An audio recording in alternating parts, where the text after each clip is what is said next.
रायगड जिल्ह्यामधील माणगावमध्ये भीषण अपघात झाला असून या अपघातात 3 जणांचा जागीच मृत्यू झालाय। मोरबा माणगाव मार्गावर माणगाव उपजिल्हा रुग्णालयासमोरच हा अपघात घडलाय। भरधाव टेम्पो ट्रॅव्हलरनं सायकल, पोलीस जीप आणि दुचाकीला धडक दिली। या अपघातात 2 पुरुष आणि एका महिलेचा मृत्यू झालाय। दिनेश शेलार, विजया शेलार आणि वामन पवार अशी मृतांची नावं आहेत। दरम्यान या घटनेचा थरार सीसीटीव्ही कॅमेऱ्यात कैद झालाय। मिळालेल्या माहितीनुसार मंगळवारी 6 मे रोजी दुपारी ही दुर्घटना घडली आहे। भरधाव टेम्पो ट्रॅव्हलर क्रमांक MH06 BW 9867 ना आधी सायकलला जोरदार धडक दिली, नंतर पादचाऱ्याला उडवलं, त्यानंतर एक दुचाकी आणि पोलीस जीपला जाऊन धडक दिली। उपजिल्हा रुग्णालयासमोर रस्त्याच्या कडेनं सायकलवरून जात असलेले खांदाड येथील वामन पवार आणि पाचोळे येथील दिनेश शेलार, दीपिका शेलार यांना जोरदार धडक दिली। या घटनेनं वामन पवार आणि दीपिका शेलार रस्त्याच्या बाजूला उडाले गेले, तर दिनेश शेलार यांना 20 फूट फरफटत नेत बेदरकार टेम्पो ट्रॅव्हलर चालकानं गाडी फुटपाथवर चढवत सुक्या मच्छीचा व्यवसाय करणाऱ्या दुकानाला जोरदार धडक दिली।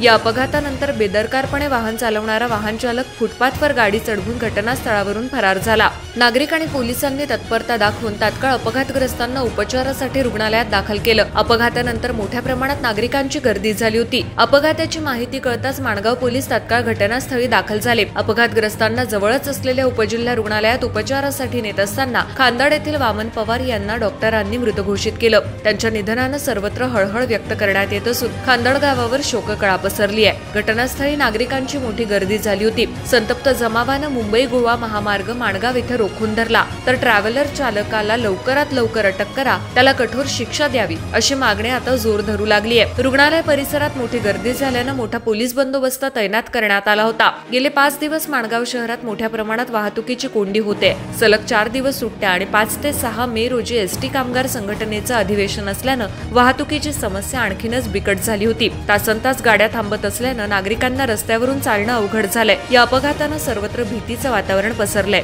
या अपघाताचा पुढील तपास माणगाव पोलीस करत आहेत। यूट्यूबवर सुद्धा रायगड टाइम्स सर्च करा आणि पहा रायगडच्या कानाकोपऱ्यातील प्रत्येक बित्तम बातमी।